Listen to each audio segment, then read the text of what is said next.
Alma's Portugal, a journey through Saudade. Alma arrived in Lisbon under a sky the color of a faded azulejo tile. She felt the city's heartbeat not in its noise, but in the worn smoothness of the cobblestones under her feet.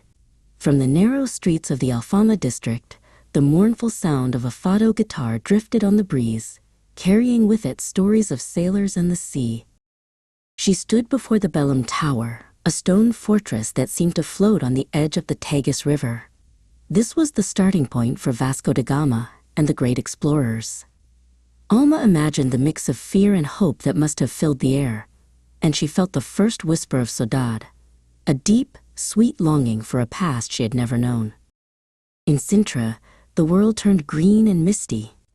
Alma wandered through forests of ancient, moss-covered trees, half expecting a knight or a king from a fairy tale to emerge from the fog. The air was cool and damp, smelling of earth and magic. It was a place where history slept lightly, dreaming among the ferns. High above the forest, the Pena Palace was a joyful fantasy of color against the sky.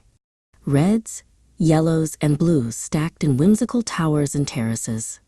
To Alma, it wasn't just a castle. It was a monument to imagination, a bold declaration that beauty did not have to be sensible.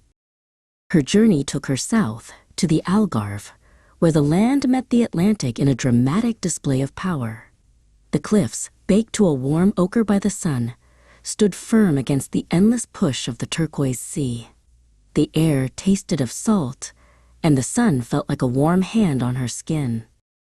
A small boat took her into the Beniguil Sea Cave, a secret cathedral carved by the water. A perfect circle in the ceiling, a natural oculus, let a column of sunlight pour in, illuminating the golden sand and the impossibly clear water.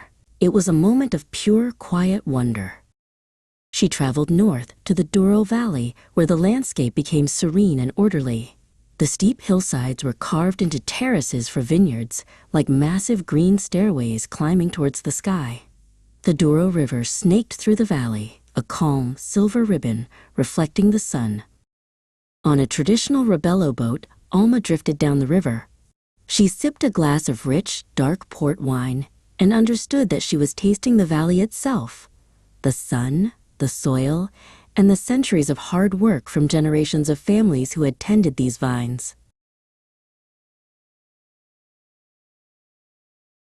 Her journey ended in Porto, where the river finally met the sea.